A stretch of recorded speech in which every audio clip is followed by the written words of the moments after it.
The Solheim derelict fills the cockpit windows, all twisted plates and skeletal strutwork.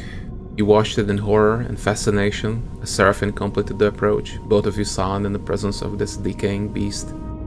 Now as you settle beside it, Seraphine is the first to break the silence. This thing is already dead.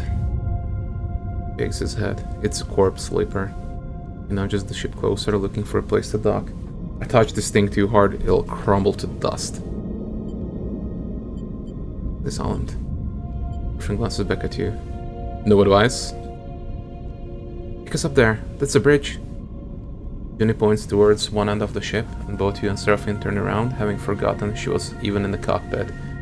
She hasn't said a word since you departed. She glances at both of your bemused faces. What?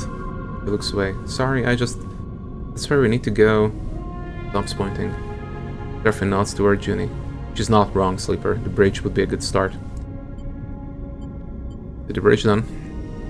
Seraphine nods and brings the ship under control. Let's do it.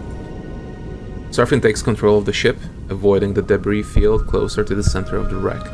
He settles in position near a protrusion at the far end. This is as far as I'll go. Seraphine taps at the anchoring controls. We should be able to anchor the ship to those plates. You hear Junie begin to protest from behind you, but it is too late. Seraphine fires two python-tipped anchor lines at the nearest solid hull plates. The pythons slam into the plates, and despite their solid appearance, they instantly shatter. Fragments spin out across the wreck, slicing into other plates and building a spiraling storm of debris. Shit! Seraphine nudges the ship back and steadies it as debris cascades across the surface of the wreck. Damage seems mostly superficial, but it underlines just how fragile the derelict is. Let's not do that again. He glances between the two of you. The data core will be very fragile. We've got it. Seraphine snaps. He angrily unclips from his seat. Last thing I need is a backseat driver. Kicks off and glides past her into the corridor. Let's go. Junie nods sheepishly. Of course. You follow Seraphine down the passage, with Junie close behind. As you reach the airlock, he's already angrily suiting up, his frustration evident. Keep your cool. Seraphine looks up. Yeah, glances at Junie. No hard feelings, right? Checks the seals on his shoulders. This is a job, not a social event. The rest of the preparation process takes place in tense silence, each of you considering the delicate job ahead.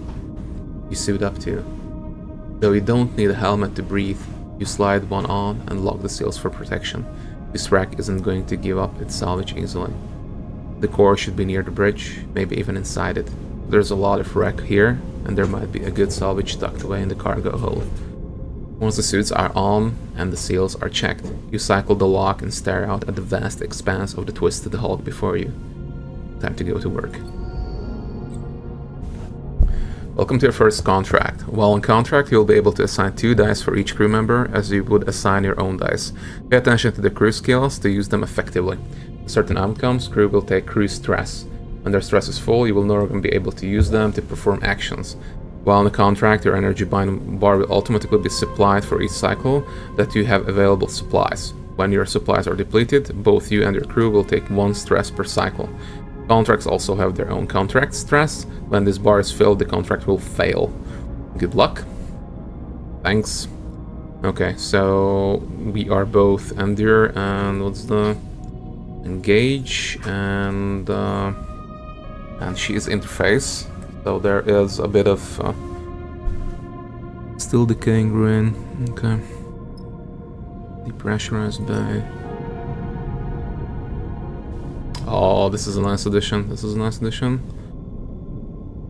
And okay, yeah, that's we have horrible.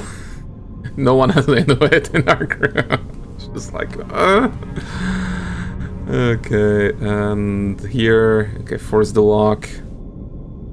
With a 3 and a 4, I mean, not great. Lock dissection, that's only I can do. Let's use the.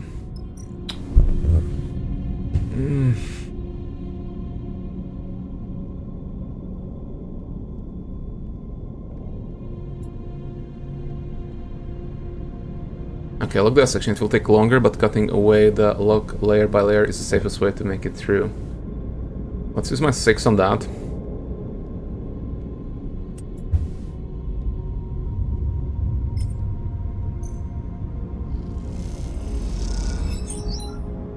Okay, that's 2. We need 2, 4, 6, 8, 9. Great. And I mean, those are not great odds. Not gonna lie, those are not great odds. Basically, only my dice work here. There's some layers of broken hull plates blocking the cargo doors. Okay, good. I mean,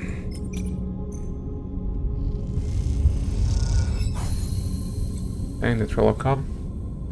While on contract, you can use your push ability to give you an edge in a tricky situation. Pushing accrues 1 stress, but will give you a key to advantage based on your chosen class. You can see your current push configuration if you hold your mouse over the button, and on the character screen, your push can be upgraded and configured. Gain some stress. As your stress increases, you will have a higher chance of taking damage to your action dice each time you roll them. Okay.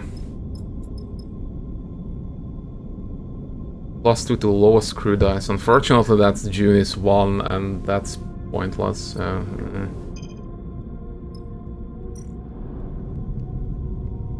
Oh, map the base. Cool. Countless vast bays extend from here deep into the derelict. Scanning and mapping each of them will allow you to navigate them safely. You know what? I'm going to push to get at least in neutral. I mean...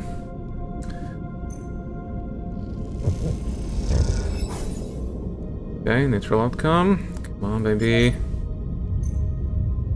Good shot. Yay. Negative outcome. Okay.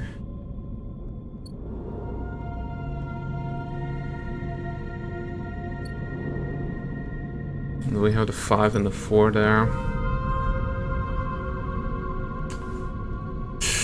I mean, you know.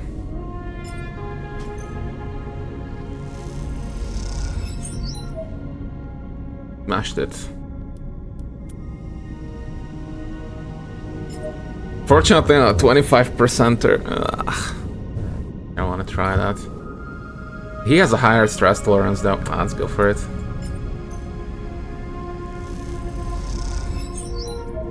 Positive outcome. Good, good, good, good, good. This is my 4 on the risky action, not on the dangerous action. 2 outcome, and we have 1 more. Let's sleep on that.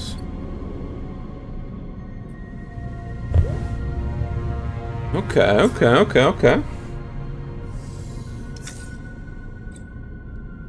You have taken damage to a dice because of your stress. When your dice are rolled at the start of the cycle, your stress dictates if you take damage or not. Higher stress means a higher chance of damage. The white markers above the stress bar tell you which numbers will damage your dice when rolled.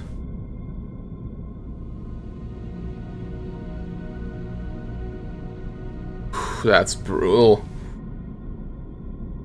Each dice has 3 dice health. When this is depleted, dice will break and must be repaired to be used normally. That's brutal. Good rolls on the crew though. And we can push 1 to be 6. We push Seraphins 1 to be good, but we can use his 5 here to enter the bridge. Bridge entry. The contract stress has triggered a crisis. The crisis will add 1 contract stress per cycle unless it's resolved at the crisis location. The bridge of the derelict lies silent. The pale beams of your suit lamps catch rows of terminals and clouds of glittering dust. Wires wave like seaweed, and the whole scene appears as if underwater, chaotic, but still.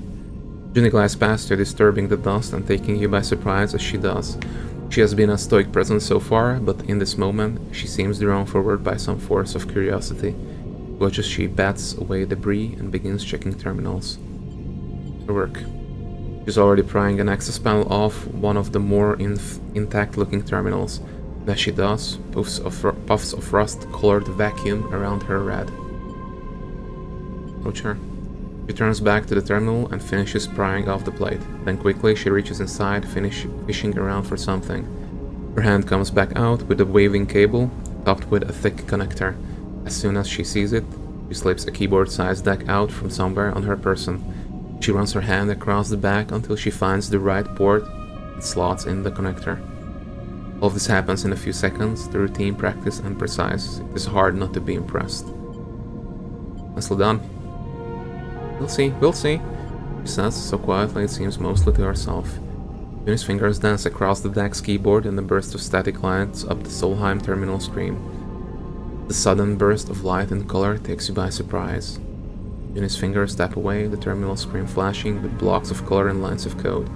It buzzes and vibrates, its long-dead systems forced back into chaotic life. Then all at once it goes dark. The terminal is dead. Shit!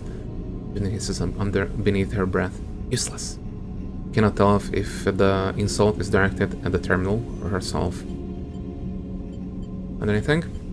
She looks up at you as if she was just waking up from a dream. No. Pauses. Nothing useful. She protectively slides her deck away. Cradle with the data core can be far. Pushes off from the terminal, gliding away from you. I'll start looking. Calls back and heads to the other side of the bridge. Ruffin glides up beside you. Everything alright? What do you think of Juni? The kid? Ruffin shrugs. You'd know better than me. Keeps to herself. He squints at her, retreating form. Ruffin stretches in his suit. I have to admit, it's nice to be back working, especially now that we are the ones who will reap the benefits. Claps you on the shoulder. Feels good to be taking our fate into our own hands. Now it's pretty rough there, back on Hexport, and out here we're just as likely to get shredded by debris as find the damn data core, but aren't you glad we made a break for it? Pauses and look down, having asked the question almost by accident. I mean, I am. I just don't want to speak for you. I'm glad to. Serafin smiles. You better be. I didn't give up that little dark side cupboard I was living in for nothing. Laughs at his own joke. Look. Serafin checks his suit's wrist seals. We've got a bit of space behind us. Once we've gone the distance, if we even manage to get that far. Furrows his brow. Don't feel you owe me. I'm not a charity case. I'm no charity case. You want us to go our separate ways? Fine by me. Meets your eyes. Just do me the favor of telling me to my face. I will. Serafin nods, but doesn't respond. After a moment, he shines his torch out into the dark, checking the rows of terminals all across the bridge. You watch the glittering dust as it eddies in the beam. Serafin sighs. Let's get to it. You watch as he crosses the bridge, his torch probing the dark corners. You feel a chill run through your body as you imagine the people that once ran the ship. The Solheim crew, surely long dead. What was it like here before the collapse, when the system was the jewel in Solheim's crown? It's impossible to know. That history is lost. Do you know? Do you now? All you can do is pick what you can from the ruins. Back to the quest. Okay, hull breach. Derelict's hull is falling apart. If this breach isn't sealed and fast, the entire wreck will collapse. Okay. Hopefully I do have some good ones to use here.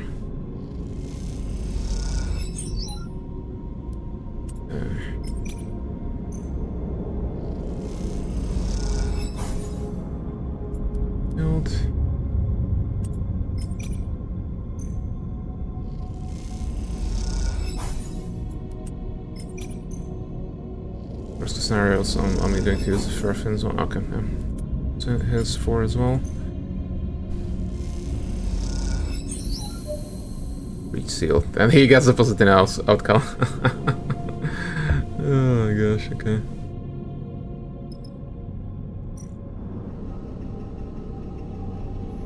Reboot the system.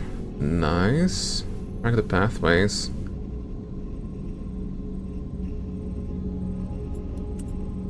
And that's -1. No matter how I cut it. So let's go with 6s here. Rather than hunting old pathways, rebooting selected sections of the ship's systems might reveal the data core's location. Oof, that's a long one.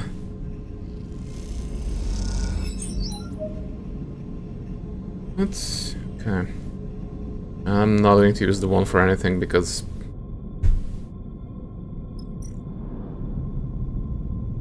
yeah.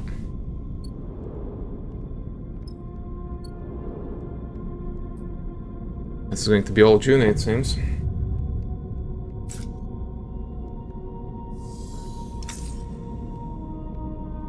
And a 5. 5 and a 6. Damn, girl. Can you... And none of us can help there. We can help here, so with the 5. Just that there. Okay. Neutral outcome. Good.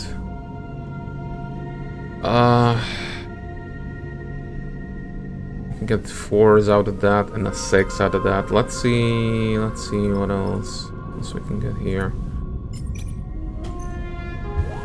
100% positive outcome. Yes. Pretty perfect. That's what I was looking for. We need to progress this one.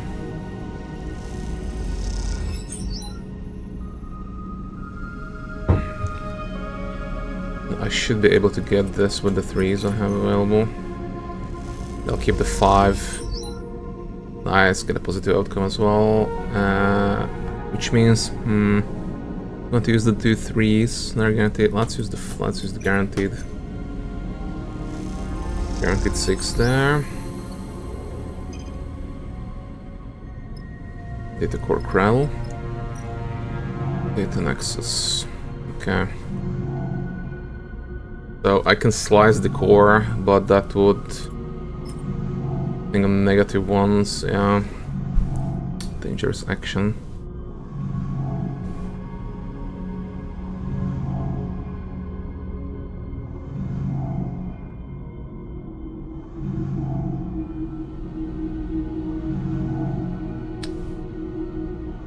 Okay, I'm going to push Seraphine's 1 to 3. Use his 3 to isolate the...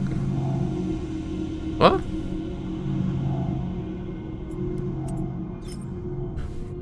It's not Seraphine. I'm up. It's Junie. Of course it's Junie. Of course it's Junie.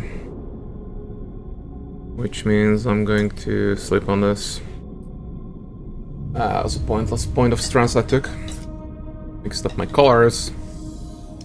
See what I got. Got a 4 there.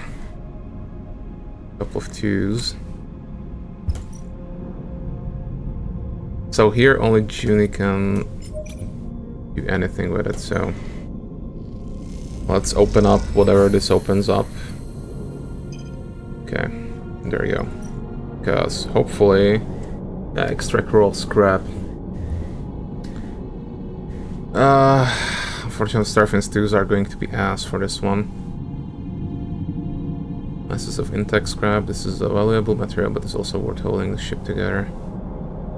Also, what's holding the ship together? Okay. Which means that slice the core.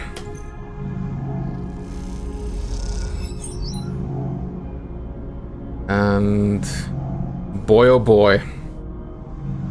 These are dangerous actions. Haha.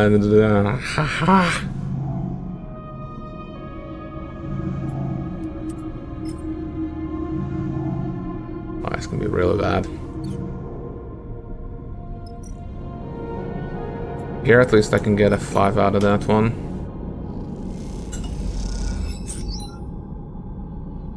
Relic stress, okay. And that was a positive outcome, holy fuck.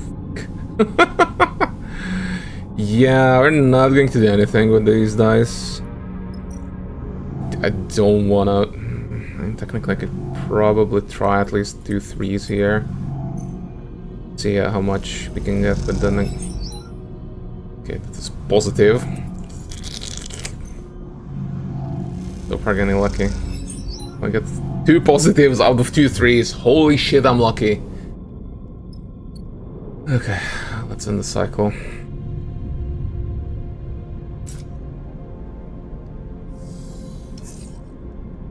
Nice, nice. Got 2 6s on Seraphine. Holy shit.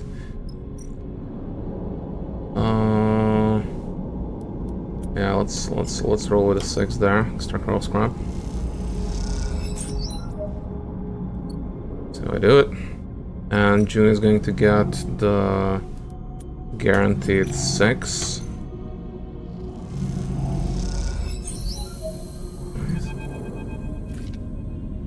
You watch nervously as Junie guides the core out of the cradle.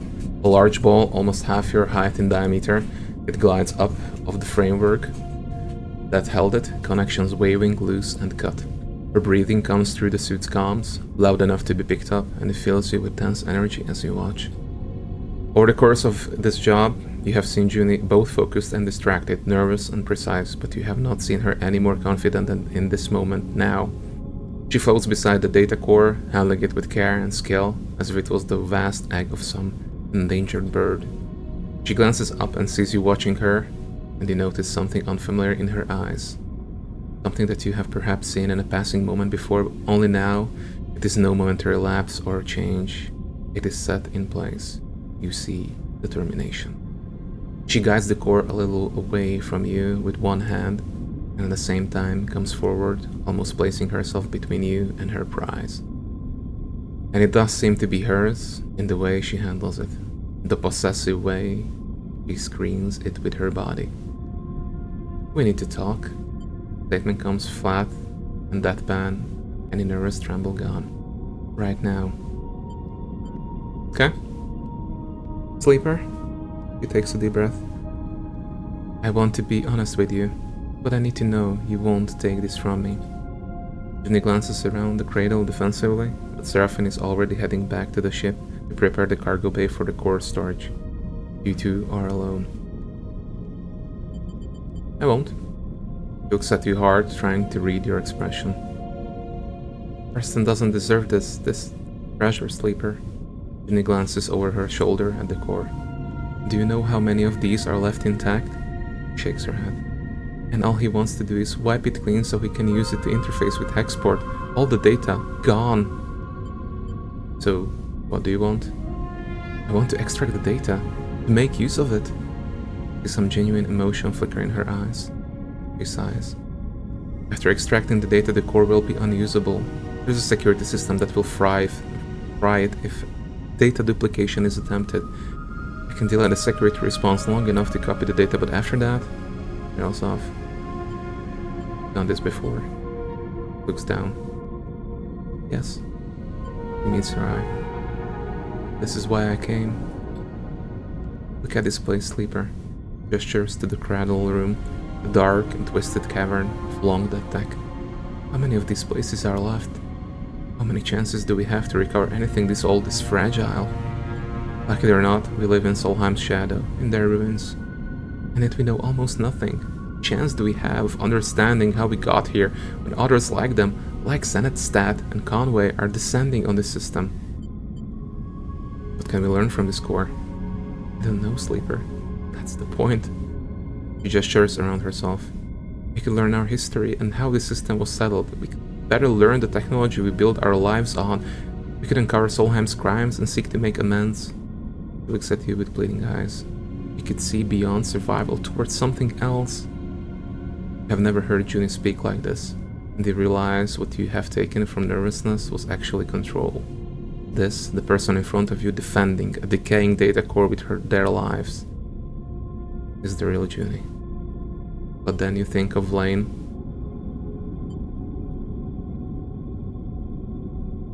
Of the price he likely put on your head and Seraphine's heads, and of the feed lines, without which living Hexport will be almost impossible. Is this even a choice? Explain about the feed lines. Junie listens carefully as you tell her about the deal with Karsten, the feed lines he offered you, and that both you and Seraphine are on the run. Then I'll help you. Junie doesn't flinch. We find another way to get those feed lines. Karsten is an idiot. I can hack his security and you can pull them out of there. Or Seraphine looks tough. Maybe he can grab them? She looks desperate. We can do it. We can do something. Do it. Thank you. Junie looks genuinely moved. This is a gift to all of us, Sleeper. I hope you will see it like that. Junie turns to the data core, quickly gathering one of its loose connections. She takes out her deck and plugs it in, then crosses her legs and places it across them, floating tethered at the core. Her fingers begin tapping at the keyboard, teasing out the core's data and whatever Solheim's secret it might contain. As she does, Seraphin enters. He braces himself in the entryway. What's she doing? He doesn't seem to notice. I'll explain later. He eyes you suspiciously. I hope you know what you're doing, Sleeper. He nods towards the core. That's our ticket out of export. Junie will help us. If you say so. Both turn to watch Junie stripping the core of its secrets.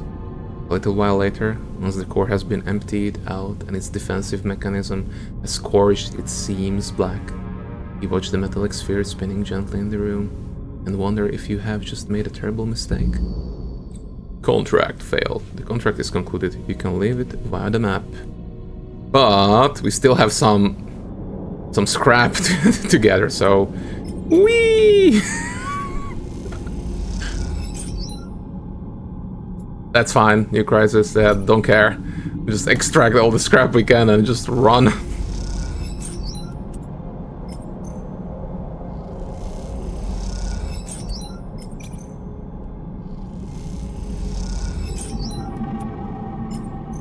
Just absolutely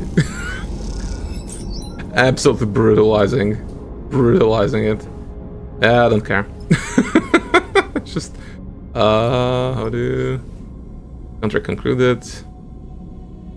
Travel back to hub. Once you leave, you will not be able to return. Leave the contract. Yeah.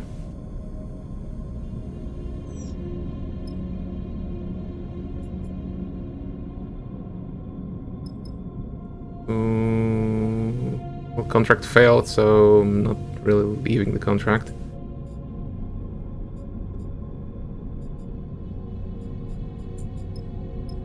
Weird. Leave? Why would I get